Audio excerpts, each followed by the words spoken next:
And new studies suggest Covid-19 can spread through the air like an aerosol and has mutated to become even more infectious. Although the mutation is not more severe than the original, it could mean the ongoing vaccine development has to go back to square one. Lee Kyung-eun reports. Some new information about COVID-19 suggests it could be harder to stop than previously thought. First is that airborne transmission of the coronavirus is possible.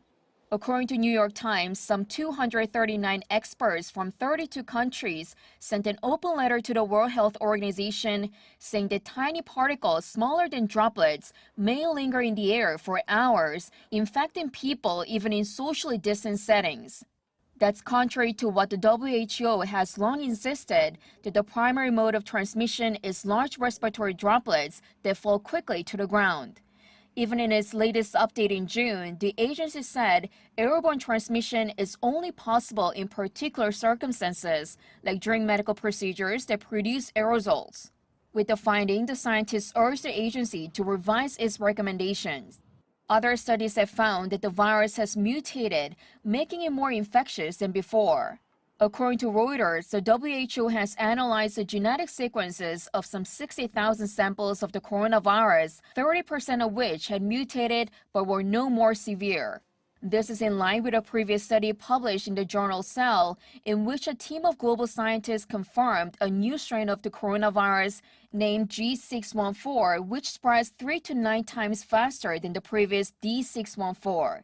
It added the new strain has almost completely taken over in Europe and the United States. The findings, the scientists say, suggest that the new version may be less pathogenic, but could make the vaccine candidates ineffective, as they've been developed based on a previous strain which originated from Wuhan, China. Lee Kyung-eun, Arirang News. Hundreds of scientists are urging the World Health Organization to fully acknowledge the airborne spread of COVID-19, highlighting the need for the agency to revise its recommendations. In an open letter to the WHO, 239 experts from 32 countries outlined evidence that smaller particles can infect people, contrary to what the organization had previously said. The WHO says the virus spreads primarily by large respiratory droplets that once expelled by infected people via coughs and sneezes fall quickly to the ground. The scientists plan to publish their letter in a scientific journal next week.